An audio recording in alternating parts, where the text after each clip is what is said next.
Boost your knowledge के नाजरीन, अस्सलाम वालेकुम। भारत और पाकिस्तान के दरमियान करतारपुर कॉरिडोर, जो भारतीय अकीदतमंदों को करतारपुर साहब गुरुद्वारा जाने की इजाज़त देगा और इफ्तिताह 9 नवंबर को किया जाएगा। ये दिन सिख मज़हब के बानी गुरु नानक देव के 550वें यौम पैदाइश के मौके पर भी बनाया जाता है। तकसीम के बाद सिख यात्री और सियासी रहनुमा इस तारीखी और मजहबी लिहाज से अहम मुकाम तक रसाई का मुतालबा कर रहे हैं। पाकिस्तान के वज़ीर आज़म इमरान खान ने मंगल को दुनिया के सबसे बड़े गुरुद्वारा करतारपुर साहब गुरुद्वारा की तस्वीर ट्वीट की और कहा कि वो यात्रियों के इस्तकबाल के लिए तैयार हैं। करतारपुर राहदारी को बैनुल अक़वामी अमन और हम आहंगी की राहदारी के तौर पर जाना जाता है और ये 4.2 किलोमीटर तवील रास्ता है जो हिंदुस्तान के शहर डेरा बाबा नानक को पाकिस्तान के नारोवाल ज़िला में करतारपुर साहब गुरुद्वारा से मिलाता है। ख्याल किया जाता है कि गुरु नानक देव ने अपने आखिरी अय्याम 1521 से 1539 तक गुरुद्वारा में गुजारे थे। सन 1947 में रेड क्लिफ लाइन ने इन दो अहम मजहबी मकामात को तकसीम कर दिया और करतारपुर साहब पाकिस्तान की सरजमीन का हिस्सा बन गया। कई दहाइयों से अकीदतमंदों को गुरुद्वारे तक पहुंचने के लिए लाहौर जाना पड़ता है, 125 किलोमीटर का फासला तय करके, हालांकि ये पाक भारत सरहद से सिर्फ 1 किलोमीटर दूर है। 2008 में डेरा बाबा नानक के करीब एक बुलंद प्लेटफॉर्म बनाया गया था जिससे ज़ायरीन मुक़द्दस मुकाम को देख सकते हैं। गुरु नानक देव ने 1521 में करतारपुर पहुंचने से पहले आलमी अमन, हम आहंगी और मोहब्बत के पैगाम को फैलाते हुए कई ममालिक का सफ़र किया। इस वक्त के इलाके के गवर्नर दुनिया चांद ने इन्हें दरिया रावी के किनारे 100 एकड़ अर्जी अतिया की थी। करतारपुर में गुरु नानक ने अपना सफरी लिबास उतारा और एक सादा घराने और किसान का लिबास अपनाया। मुसन्निफ और अमेरिका में हिंदुस्तानी साबिक सफ़ीर नोतेज शर्मा ने लिखा और वहाँ बसने के बाद ये जगह एक मजहबी मुकाम बन गई। 20वीं सदी के मुमताज़ पंजाबी शायर और साइंसदान प्रोफेसर पूर्ण सिंह के मुताबिक गुरु नानक ने करतारपुर में मोहब्बत और ईमान को रोशन किया और लोगों को इस तरह अपनी तरफ मुतवज्जा किया।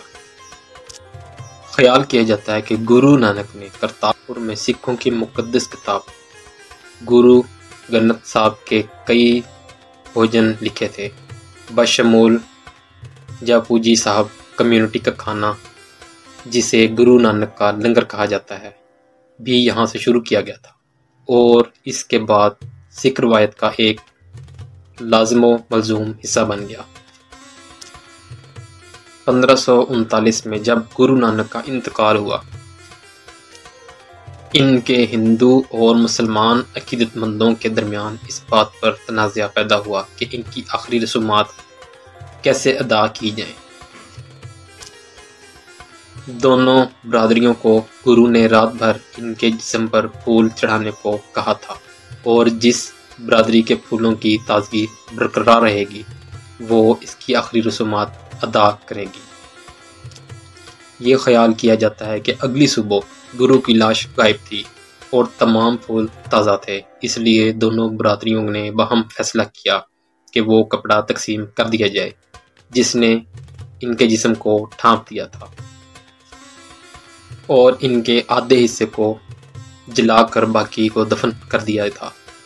इसके नतीजे में करतारपुर में इनके हिंदू और मुसलमान अकीदतमंदों की तरफ से 2 मज़ार तमीर किए गए। ये मज़ारात बाद में सैलाब से बह गए और दोबारा तमीर किए गए। करतारपुर में गुरुद्वारे का संग बुनियाद 1572 में रखा गया था और महाराजा रंजीत सिंह ने इसके गुंबद को सोने से ढांप दिया था। मौजूदा ढांचा सन 1925 में पटियाला के महाराजा और पंजाब के वज़ीर आला कैप्टन अमरिंदर सिंह के दादा ने बनाया था। سن 1999 میں اس وقت کے ہندوستان کے وزیر اعظم اٹل بہاری واجپئی اور ان کے پاکستانی ہم منصب نواز شریف نے سابق وزیر اعظم کے دورہ پاکستان کے دوران اس معاملے پر تبادلہ خیال کیا۔ 2008 میں سابق بھارتی وزیر اعظم منموہن سنگھ اور صدر پرناب مکھرجی نے مجوزہ کوریڈور کو سامنے لایا تھا، لیکن سیاسی کشیدگی اور سرحد پار دہشت گردی کی وجہ سے اس منصوبے پر عمل نہیں ہو سکا۔ ہندوستان اور پاکستان نے 24 اکتوبر سن 2019 کو باضابطہ معاہدے پر دستخط کیے، جس کے تحت روزانہ 5000 زائرین کو ویزا کے بغیر مقدس مزار کی زیارت کی اجازت ہوگی۔ ان سے تقریباً 1400 روپے وصول کیے جائیں گے۔ کوریڈور سکھوں کی یاد میں تقسیم کی تاریخ کے ٹوٹ پھوٹ کو ختم کرنے کی ایک اہم کوشش ہے۔ کوریڈور سکھوں کی یاد میں تقسیم کی تاریخ کے ٹوٹ پھوٹ کو ختم کرنے کی ایک اہم کوشش ہے۔ یہ موقع عقیدت مندوں کو سکھ روایت کے ساتھ اپنی وابستگی بحال کرنے کا موقع فراہم کرتا ہے۔ ایسی مزید ویڈیوز دیکھنے کے لیے ہمارے چینل کو لائک اور سبسکرائب کریں۔ اپنا بہت سا خیال رکھیے گا۔ اللہ حافظ۔